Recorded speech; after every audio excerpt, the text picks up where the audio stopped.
Just 1 year before, front page news in a small rural town of Littleton reported that the new mayor, Trina Grant, had died in a car accident. The locals loved Trina very much as she was the leader of the vote that banned the expansion of a freeway, making the town more comfortable, famous and attractive to tourists. She outvoted John Conley, a vocal proponent of the freeway extension that would cut Littleton off the main road and bring local life to a halt. It is most likely that Grant's death will let her rival achieve the goal of constructing the new road. Now Trina's grieving husband receives heartfelt condolences from the relatives, those close to him, and the whole community. A year later, we see a rather gloomy picture. There are rubbish in the streets, closed signs on shop windows, and local residents are leaving their hometown because of unemployment. Ironically, we see all of this against the background of the road sign "Welcome to Littleton." As if nothing is wrong, the new mayor John Conley walks around the town with his wife and greets rare passers-by with a smile. One of such residents is a young guy named Emilio. He turns towards the local church and goes up to the attic where Trina's widowed husband named Jason lives. He has been living a reclusive life since his wife's death, and Emilio visits him from time to time. On this occasion,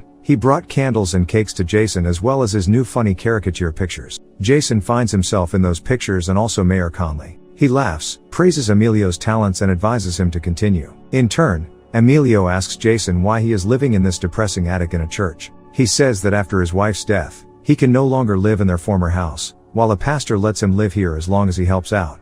While on his way out, the lad asks whether he is feeling closer to God.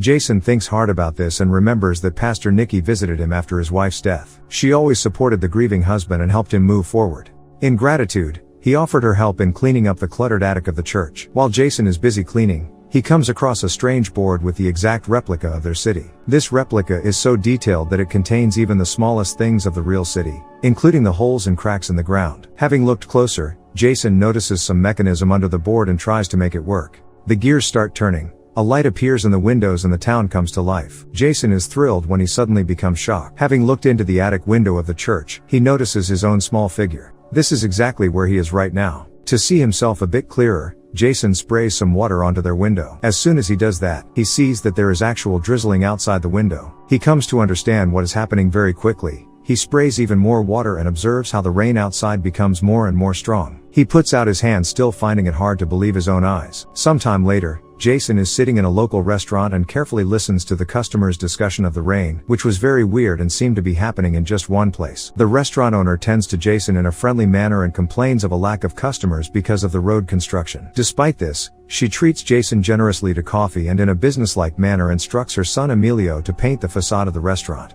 Sarcastically, Emilio replies that this must certainly solve all their current problems. At this moment, Jason takes out his notebook and writes down the task that has been given. At night, after isolating himself up in the attic, he uses nail polish to make Emilio's life slightly easier and paints the facade of the restaurant using the replica of the town. The next morning, Jason walks around the restaurant as if nothing happened, while a surprised crowd is already gathered there. Emilio assures his mother that he had nothing to do with it, but the mother is appalled. This has been done without her permission since the building belongs to the mayor and he might not like the orange walls. Jason notes, however, that it looks rather well and adds some brightness to this gray scenery. What is more, this isn't orange but a peach color. Emilio's mother agrees and relaxes a bit.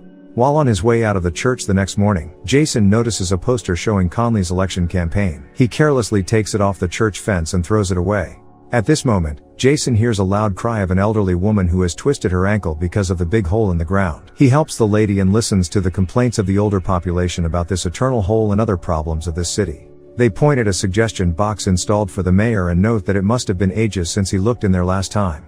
With no more words needed, Jason understands right away what it is that he needs to do and takes the suggestion box to his attic. Immediately, all the problems of the town are being easily solved. The holes are mended, the rubbish is cleared away, the roads get cleaned up, and even an angry hungry dog receives a bone from Jason's plate which appeared enormous in the real world. The next morning, Jason is happily walking around the town and enjoys the residents' positive reaction to all the good changes that happened overnight. Having entered the restaurant, he sees the mayor reproaching Emilio and his mother's for the color that wasn't approved by him. Jason interrupts the conversation and puts the mayor into an awkward position by reminding him about his deceased wife. Jason then visits a shop where he overhears the customers' conversation about the problems that have been solved in this town. According to them, it might not be necessary to leave since everything is improving. Jason supports the conversation about the positive changes and adds that it seems that the town has a guardian angel now. The man from the shop believes that Mayor Conley is that angel. It is obvious that this is all thanks to him and they need to vote for him in the next re-election. Jason obviously doesn't like the sound of this and notes that this isn't going to be re-election but rather an election, because the previous mayor, that is his wife, died in the middle of her term, and so Conley wasn't chosen but got his office just like that. The woman nearby says that it doesn't matter how Conley became the mayor if he is doing his job. The man agrees with her and offers Jason to drink for the mayor's health, but he politely refuses and leaves. When the night descends, Jason once again works on the replica, thinking about how to increase the tourist attractiveness of the city. Jason constructs a huge glowing sign that says Littleton, America's smallest magical city.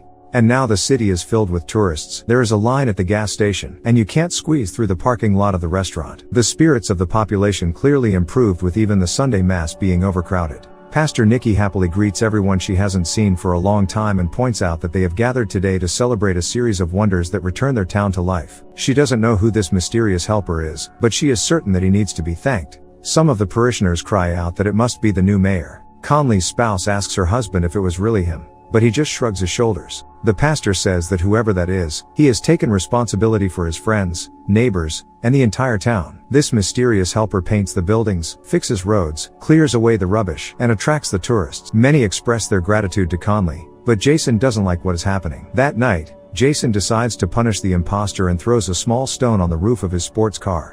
In reality, a huge meteorite falls from the sky, which is big enough to land on Conley's car and flatten it. Conley's scream emerges in the town center in the early morning. A gathered crowd is in shock, wondering about the odds of the meteorite landing exactly on his car. But Conley doesn't believe it was an accident and suspects that he is being bullied by someone in the town. Conley notices Emilio, who has been laughing hard, and takes away his notebook where he sees a picture of his car with the stone on the roof. The mayor starts screaming and blames the guy for everything, but his mother stands up for him and demands evidence. People support them and decide to leave, but Conley gives a passionate speech about his good intentions and returns the good disposition of his people. Having noticed how Conley is walking around on his own, Jason decides to teach him a lesson and puts a huge spider onto the replica. Emilio wakes up to the sound of his powerful steps and observes this enormous monster from the window. Conley, who doesn't suspect anything, also hears someone's loud footsteps, raises his head and suddenly realizes that a huge creature is moving towards him from around the corner. He falls and screams in horror, but the spider suddenly flies up into the sky in diapers, leaving Conley lying in complete shock and confusion in the middle of the empty street. Meanwhile, Jason is completely satisfied as he puts the spider back in a jar. The next morning,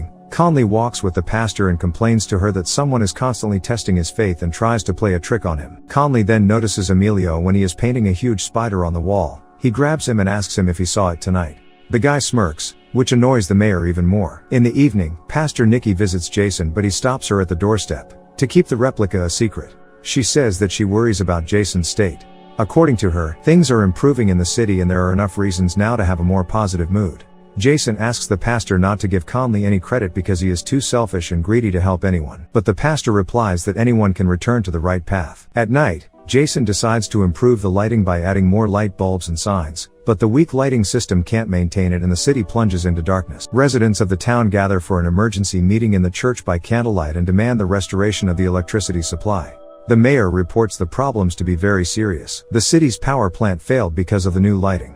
It will be repaired, of course, but it may take weeks. One of the old ladies says that she lives only thanks to the oxygen apparatus, which is powered by electricity. Other people argue further and demand that the mayor fixes the issue immediately. After all, it was he who put up all those new signs. But the mayor says that he has no idea who did it. People do not believe Conley. They intend to pounce on him, but he runs out into the yard. He notices Emilio back in the street again while he is drawing and snatches a notebook from him in which he finds a painted sign of the town. Conley tries to explain to the crowd that the whole thing is the guy's work. He draws everything that happens in the city, which means that it's some kind of witchcraft. The people refuse to believe the mayor and attack him. But then Jason suddenly intervenes and confesses everything. According to him, he did not want anything bad to happen. He simply wanted to help the town and everyone who lives there.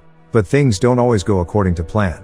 People ask for proof and Jason demonstrates some wonders from his attic. After that, he takes off his gold wedding ring and places it next to a photograph of his dead wife, saying that he failed her. At that moment, the mayor breaks in with his people and learns Jason's secret. Conley is delighted with the potential that this replica has and decides to turn the town into the second Vegas. Jason replies that he won't let him do it, and a small fight begins, during which the replica topples over and falls. In the real city, devastation also reigns, and the inhabitants are now wondering about the way to restore it all now. Looking at his huge wedding ring in the middle of the street, Jason reassures the residents by saying that they already have the means to do so. The journalists on the scene already report on the largest single piece of gold ever found. Thank you all for watching. Subscribe to the channel, give us your likes, suggest your films in the comments, and we will try to please you with high quality content as often as possible. See you soon.